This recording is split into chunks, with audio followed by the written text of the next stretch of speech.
Bueno, yo soy José Muñoz. Gracias a Juan y a Elena por invitarme a presentar mis datos. Tengo pocos datos. Yo llevo bastante tiempo trabajando en este mundillo, en reproducción, pero llevo poco tiempo en H&M Hospitales. No confundir con H&M, por favor. Entonces mis datos son muy poquitos, muy cortitos. Pero sí que puedo contaros, como ya tengo una edad, contaros cómo empezó el tema de Life Global. Como ha dicho antes algún ponente, también soy el último, algunas cosas se repetirán, pero bueno, espero contaros algo nuevo. Life Global apareció en 2003-2004, si no recuerdo mal. Hasta ese momento todos los medios de cultivo eran secuenciales. Se habían hecho estudios en oviducto, en útero y en ratones, y había una composición para los embriones hasta día 3, precompactación, y una para los de posterior a día 3 hasta día 6, los que conseguían cultivar hasta día 6 en esa época. Apareció el medio de cultivo global, que era, como veis en esta lista, este es un artículo del año 2008 de Biggers en el Fertility, que hablaba de cómo elegir un medio de cultivo y comparaba los medios de cultivo que había disponibles en el mercado frente a Life Global, que acababa, entre comillas, de aparecer. Estaba el medio de Cook, de Cooper, FertiPro, InVitroCare, Irvine, Medicool y VitroLife. Y sí que se plantea una cierta batalla porque realmente nos rompía un poco los esquemas de lo que habíamos aprendido hasta ese momento, que había, pues eso, había que mimetizar lo que pasaba en el oviducto y en el útero para que el embrión se desarrollase correctamente, lo que se llamaba el Back to Nature, vuelta a la naturaleza, frente al lema que Global sacó en su momento, que era dejar al embrión elegir, darle todos los nutrientes a la vez y que el embrión, según fuese avanzando, cogiese lo que necesitara del medio. En este otro artículo de 2011 también plantea la misma disyuntiva, la de Back to Nature, que habla de mimetizar la necesidad de los cambios en el desarrollo del cigoto, y habla de eso, de un cultivo precompactación y uno postcompactación, frente al monocultivo, a dejar al embrión elegir, que hablaba de rangos tolerables sin afectar a la viabilidad del embrión y que el embrión cogiese lo que necesitara, se adaptara al medio. Y ya se hablaba de no cambiar el medio, de no refrescarle, ya en 2011. Aquí ya se sumó Ginemed y Irvine a hacer un medio único. ¿Qué cosas fueron las que nos chocaron en esa época? Pues que habíamos leído todos, habíamos estudiado, habíamos visto artículos, sobre todo de Garner, que era el pope de VitroLife, hablando de pues que en el oviducto hay poca glucosa, mucho piruvato, el embrión utiliza el piruvato como energía, y cuando pasaba a partir de día 3 al útero, se incrementaba la concentración de glucosa y el embrión compactaba mejor y llegaba a blastocisto. Evidentemente, con el Global había una concentración fija de piruvato y de glucosa y funcionaba bien. Además, había estudios que hablaban que la glucosa a altas concentraciones en los primeros estadios de desarrollo era tóxica. Después, bueno, hay estudios que después vieron que realmente era la interacción de la glucosa con el fosfato, y a alta concentración de fosfato sí que la glucosa era tóxica, pero la glucosa en sí mismo no pasaba nada. Otros problemas que había con el Global, con el medio único, era la glutamina. Es un aminoácido dentro de los 20 que existen, que al metabolizarse en el cultivo excretaba iones amonio, y sobre todo si hacías un cultivo largo el ion amonio se acumulaba y era tóxico para el desarrollo embrionario. Global lo que hizo fue hacer un dipéptido, unirle alanina o glicina, y de esta forma no se excretaban iones amonio. Bueno, el caso es que Global lo que fue haciendo es resolver, digamos, los axiomas que teníamos ahí en nuestra mente y comprobando que realmente Global funcionaba igual al menos que los medios secuenciales. Al principio no sabía casi ni por qué, ¿no? En este artículo Biggers comparaba las ventajas o inconvenientes del medio secuencial frente al medio único con refresco y medio único sin refrescar en día 3. Básicamente yo creo que José lo ha dicho antes, que bueno, al final el principio es el que ahora estamos acoplando todos con el time-lapse, el de no molestar a los embriones durante 6 días, dejarlos en su sitio, acumulando factores de crecimiento y bajando el nivel de trabajo del laboratorio, que en ese momento había que prever cuando una paciente se transfería en día 3 o decidía transferirse en día 5 por cualquier motivo, había que preparar los medios en ese momento corriendo. Entonces sí que bajaba la tarea del trabajo de laboratorio. Yo empecé a trabajar en el Instituto Madrileño de Fertilidad, en IMF, en el 2008, y como director de laboratorio, y entonces, en esa época, que a mí me había resultado curioso, al menos llamativo, el tema del Global, decidimos hacer una prueba del medio Global que presentamos en ASEVIR de 2009. Esta comparativa, presentamos el medio que se utilizaba en ese momento en la clínica, que era Vitrolife, G1, G2, frente, como no me fiaba mucho de Global, probamos Global y 6, probamos 2 a la vez frente a Vitrolife. En ese momento se transfería siempre en día 2, día 3. Como veis, pues la tasa de embriones transferidos es 2,2, 2,1, es muy alta, pero estamos hablando del año 2008. ¿Vale? Básicamente lo que comprobamos, y así lo publicamos en el Congreso, es que Global da una tasa de embarazo clínico algo superior a los otros medios de cultivo, aunque la tasa de embriones buenos no era superior en este caso.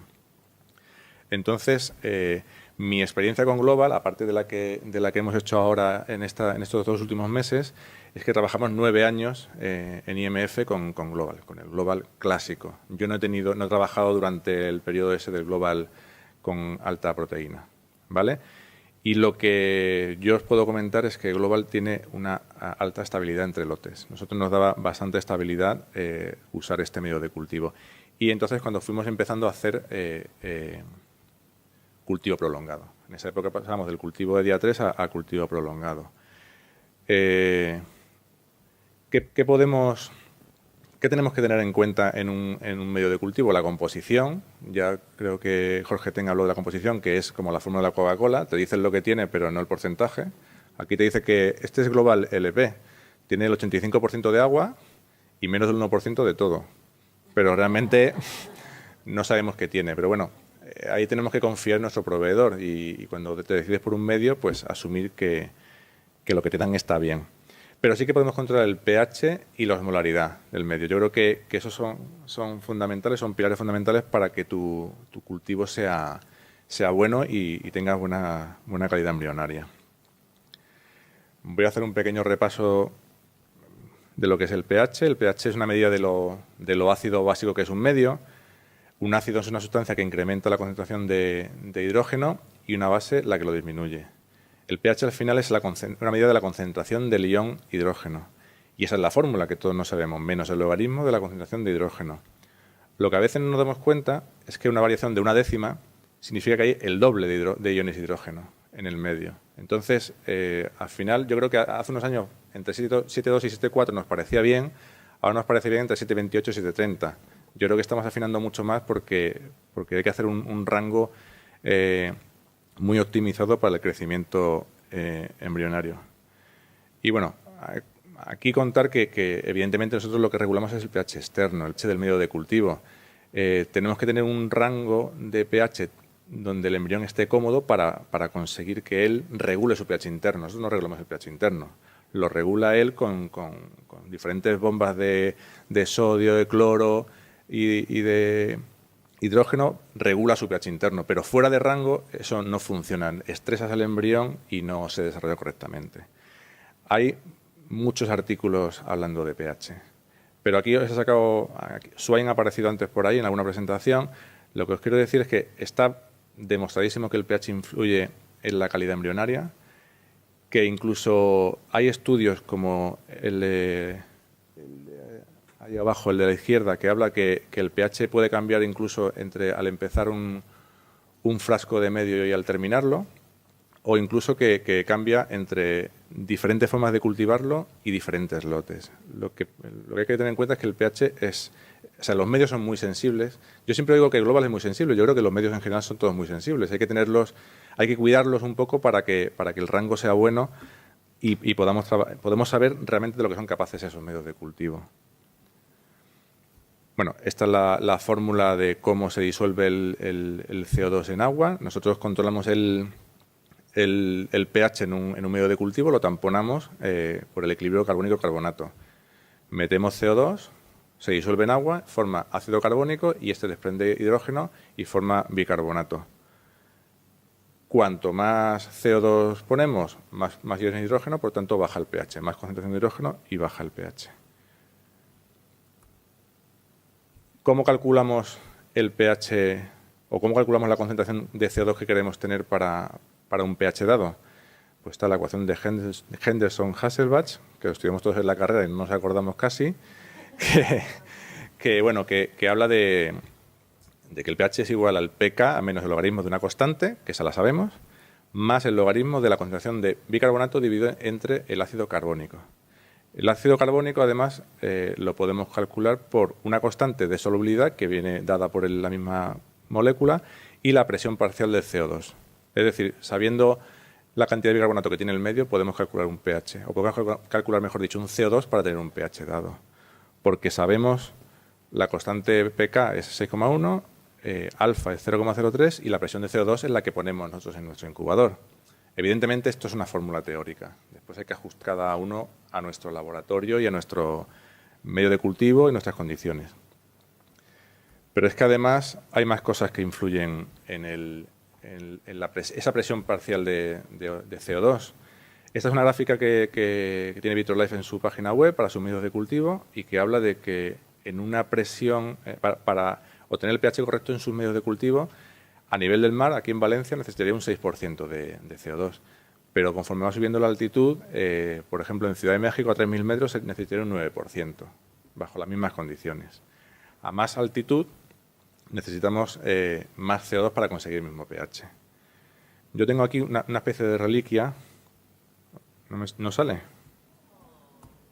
Bueno, pues tengo Life Global, de hace muchos años, nos daba una tabla de valores teóricos de pH con respecto al CO2 y a la altitud, que no sé por qué no sale. Y entonces lo que te recomendaba es que para 0 metros de altitud era un CO2 entre el 6 y el 6,5%, y para, por ejemplo, Madrid, 600 metros de altitud, ya tenías que estar entre 6,5 y 7. O sea, ya teóricamente ya sabías que tenías que subir el CO2 en tus incubadores para obtener el medio de cultivo, o sea, el pH óptimo. Ahora os voy a hablar de la osmolaridad.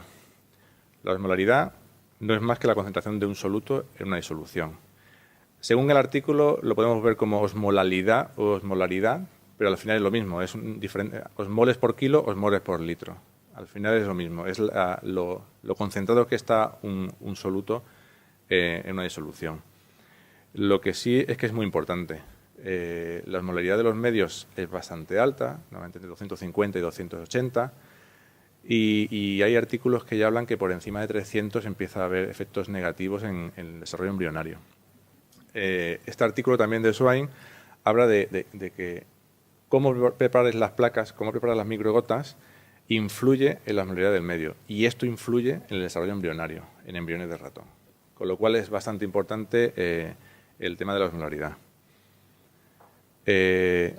Para preservar tanto pH como osmolaridad, como al final la calidad de tu medio de cultivo, hay que tener en cuenta bastantes cosas. Yo he enumerado unas cuantas por aquí que parecen una tontería algunas, como el transporte de las muestras.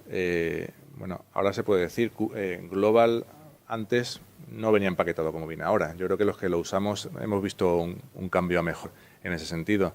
Yo creo que es muy importante que las muestras te lleguen bien y que sepas que te han llegado bien, porque si tienes dudas, a lo mejor no las utilizarías. Si sabes que en agosto en Madrid a 40 grados han estado un fin de semana en un almacén o tienen algún problema o no están bien embaladas, igual no las utilizarías para tus pacientes.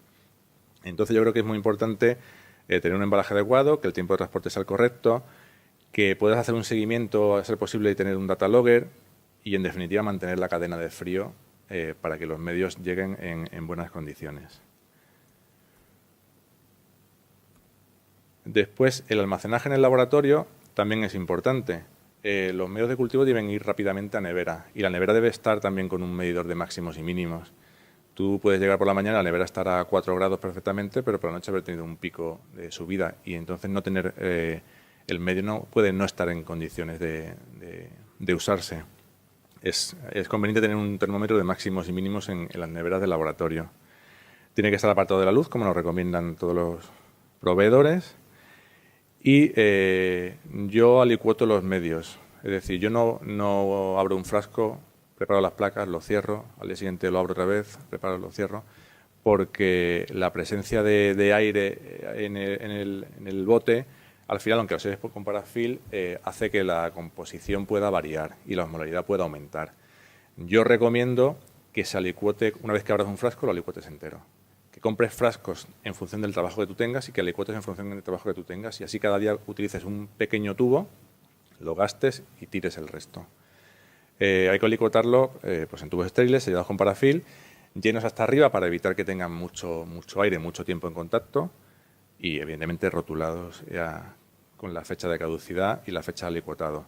Todos hemos visto los medios que tienen rojo fenol, que lo tienes ahí en el bote y en la semana ya es rosa chicle. O sea, eso tenemos que intentar evitarlo, y con el alicuotado y comprando las dosis que necesitas para tu volumen de trabajo podemos mejorar ese aspecto. Y después, aunque me repita un poco con José, cómo preparar las placas también es importante. Hacer el setup de una forma determinada te va a interferir sobre todo en la osmolaridad final del medio de cultivo. Hay que hacer las placas en cabina de flujo, evidentemente, en condiciones estériles.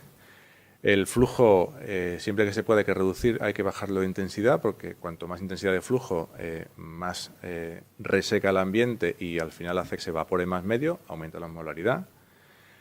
Hay que trabajar con superficie fría. Yo solo tengo una superficie, pero puedes poner algo encima para trabajar y hacer el setup, porque hacer gotas en una superficie a 37 grados hace que se evapore medio y que aumente la osmolaridad. Al final estamos en lo mismo. Habría que hacer las placas de uno en uno para evitar el tiempo que está la gota al aire evaporándose sea el menor, no hacer las placas de muchos en muchos.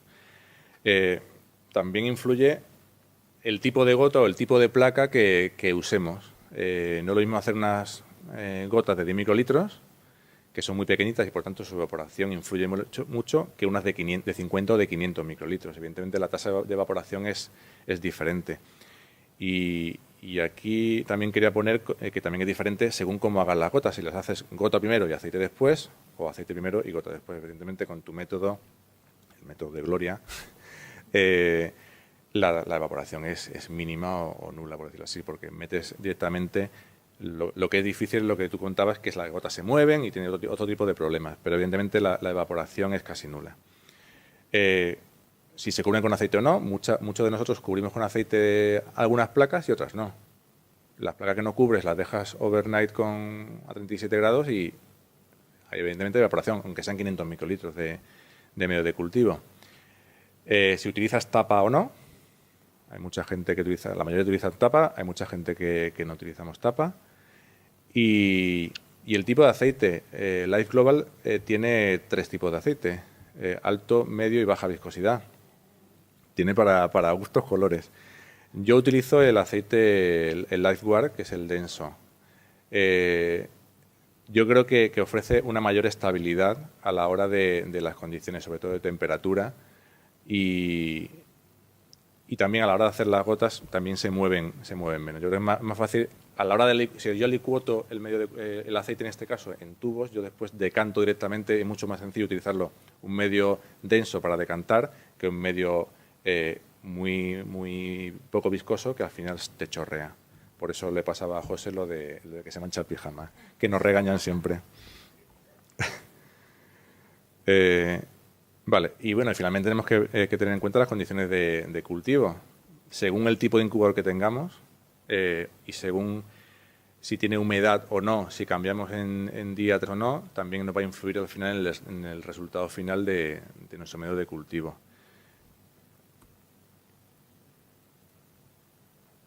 ¿Vale? Aquí hay un póster en el americano de Swain que habla de que la osmolaridad del medio, la osmolalidad en este caso, cambia después de 7 días de cultivo en un incubador sin humedad, en un benchtop sin humedad. O sea que yo creo que sí que hay ya artículos que hablan de eso. Antes hablaba Gloria de la cantidad de aceite. Es importante la cantidad de aceite, pero en el tema de humedad y osmolaridad se habla incluso más del grosor de aceite que hay por encima de la gota, de los milímetros de aceite que hay por encima de la gota, para evitar que se evapore ese medio de cultivo. O sea que hay que afinar mucho a la hora de hacer el setup para que las condiciones sean óptimas.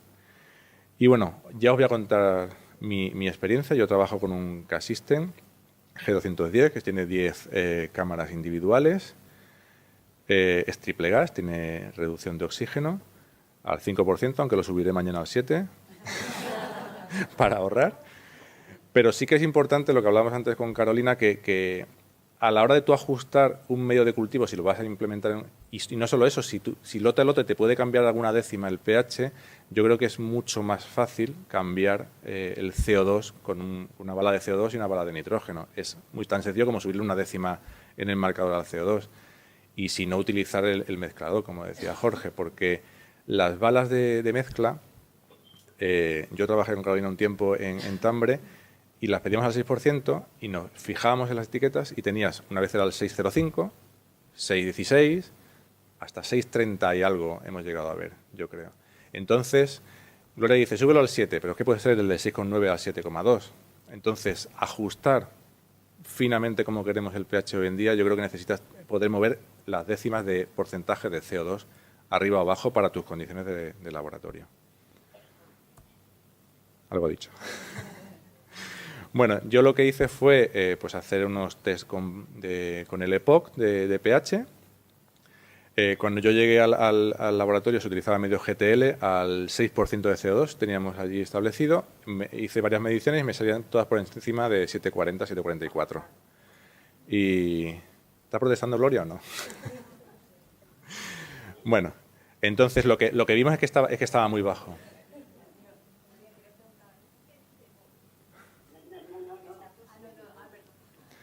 Vale, entonces como vimos que el pH estaba alto, directamente para hacer la prueba con medio global, con el Global LP, lo que hicimos fue directamente subir al 6,3 y empezamos a medir. Nos daba ya 736. Bajamos un poco, seguimos subiendo el CO2, haciendo mediciones, hasta que al final el equilibrio lo alcanzamos en el 6,8%. Ahora estoy trabajando en una clínica de Toledo que está a 500 metros de altitud también. O sea, al final, bueno, todas estas cosas influyen un poco. Lo que tienes que hacer es probar y medir. Yo creo que y tenerlo estabilizado en tu centro. Entonces, mis casitos de Global. Lo primero que hicimos al probarlo fue hacer en 5 pacientes de receptoras de Bodón, hacer mitad y mitad. GTL con Global LP. 54 ovocitos, 27 para cada rama. La tasa de fecundación era muy parecida, un 74% frente a un 78%. Y la tasa de blasto útil, transferido más vitrificado, de un 50% en el caso de GTL y de un 76,2% en el caso de Global LP. Con lo cual vimos que el Global LP, por lo menos, iba al menos tan bien como el otro, o si no, un poco mejor. A partir de hacer esta pequeña serie de compartir, lo que hicimos fue comparar pacientes. Durante los 2 meses que hemos trabajado con GTL y con Global LP, hemos hecho también en casos de ovodonación, siempre son casos de transferencia en día 5, embrión único, ¿vale? 12 casos con medio GTL, 123 ovocitos microinyectados, una tasa de fecundación normal de 74%, la tasa de blasto útil de un 55% y la tasa de implantación de un 58,3%. Con Global LP hicimos 10 casos, 107 ovocitos maduros, un 74% de fecundación, un 72% de blasto transferido más vitrificado y una tasa de implantación del 70%. Son poquitos casos, pero bueno, sí que viendo esto nos decidimos a que Global volvía a ser el que era y a utilizarlo de rutina. Y finalmente os presento mi casuística que tengo con Global desde que empecé a utilizarlo. Aquí sí que ya hay pacientes con ovocitos propios, 11 casos, lo que pasa es que solo 5 se transfirieron, hacemos mucho cultivo diferido, con lo cual solo tenemos 5 casos transferidos de propios, una tasa de fecundación de 75%, la tasa de blasto útil de un 46,5% y la de implantación de un 40%. Son 5 casos de ovocitos propios, o sea, tampoco hay mucho, no se puede rascar mucho ahí. Y de ovodón hicimos 27 casos, transferimos 25, un 76,7% de tasa de fecundación, un 70,6% de blastocisto transferido más vitrificado y un 68% de tasa de implantación. Y nada más, estos son mis casos.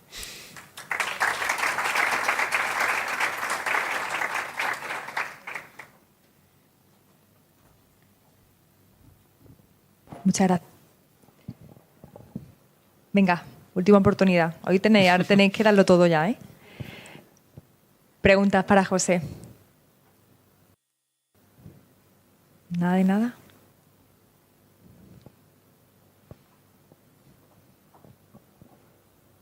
¿Algún comentario? Algo. ¿Te ha explicado también? Yo quiero ver... Vamos a hacer una cosa. A ver si podemos ver lo que nos ha dicho que no se veía. A ver. ¿La tabla? Vale. Ay, nada de nada, ¿no? No. Es una foto normal, o sea que...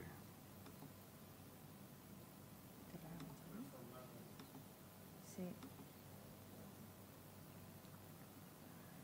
Es una foto del móvil, o sea que... Luego enseñaremos la foto.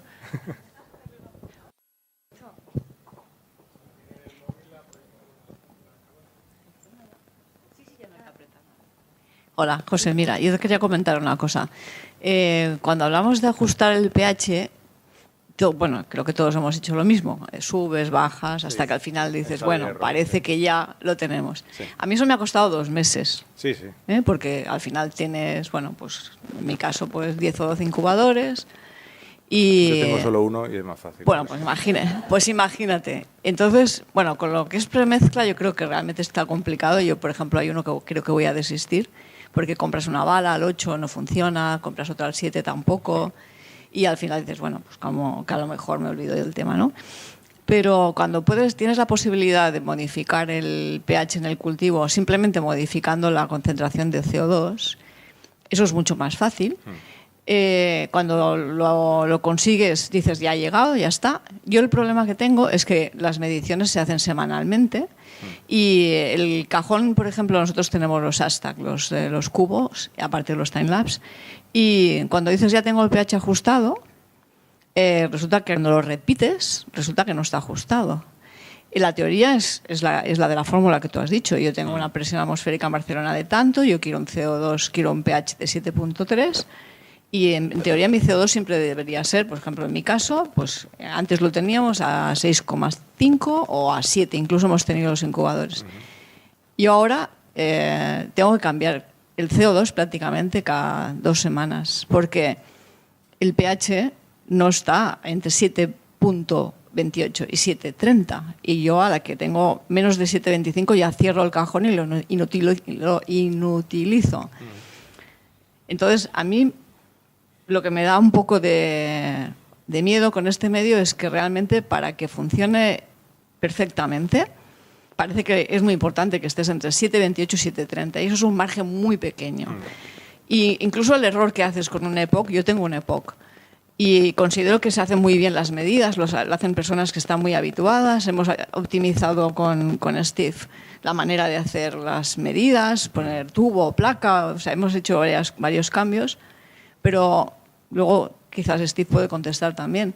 Yo creo que el problema lo tienes cuando dices, ya lo tengo, pero ese pH no se mantiene. Ya.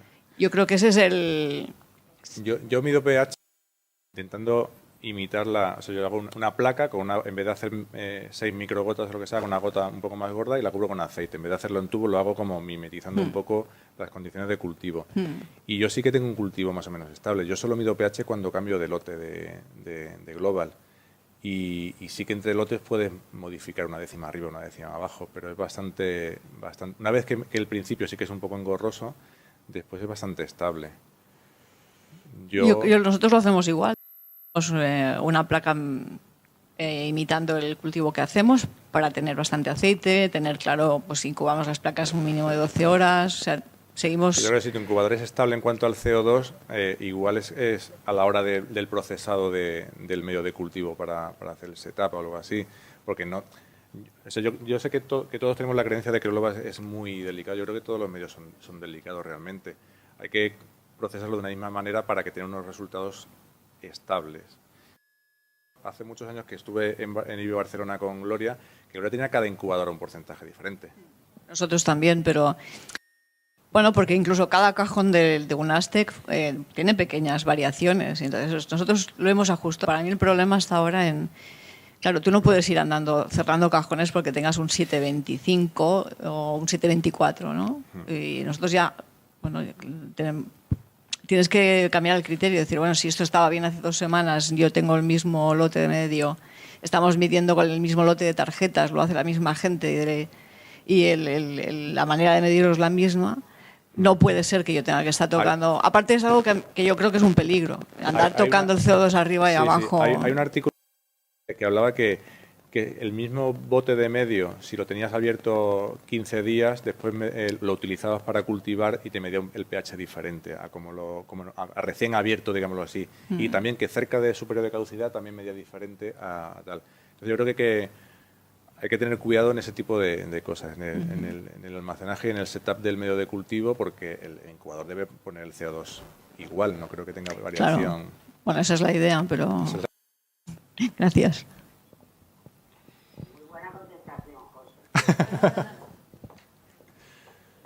Y luego, ¿cuántas personas miden el pH? Es que aunque el EPOC parezca fácil de utilizar, tiene sus truquitos.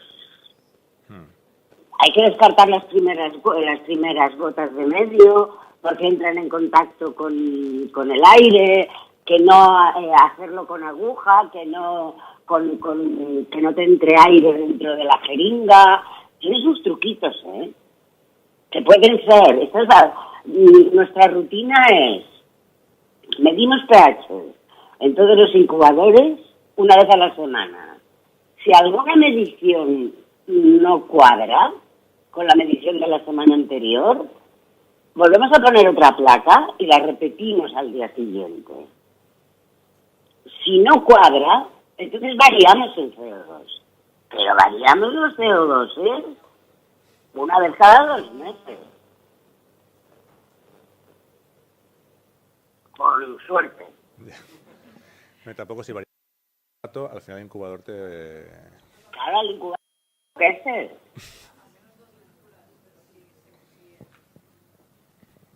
Nosotros hacemos esto, Gloria, también. O sea, no cambias el CO2 cada vez que tienes una lectura fuera de rango, pero sí que cuando hay 2 lecturas que se repiten... Ay, perdón.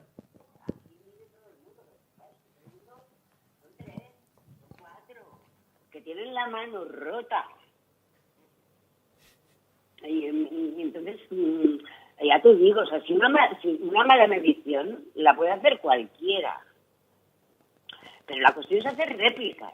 O sea, si una te sale mal, repítela al día siguiente. Porque en el momento que tú has sacado la placa del incubador, ya no es estable, el pH te puede haber variado. O en el momento que has aspirado, esa placa ya no te sirve. Monta otra y repítela al día siguiente. Que ya verás cómo te sale bien. Antes de variar el incubador, comprueba que no esté mal la medición. Todo el mundo tiene derecho a tener un mal momento. Incluso el incubador. ¿No? ¿Queréis hacer alguna pregunta más? ¿No? Bueno, pues muchas gracias, Gloria, y muchas gracias, José.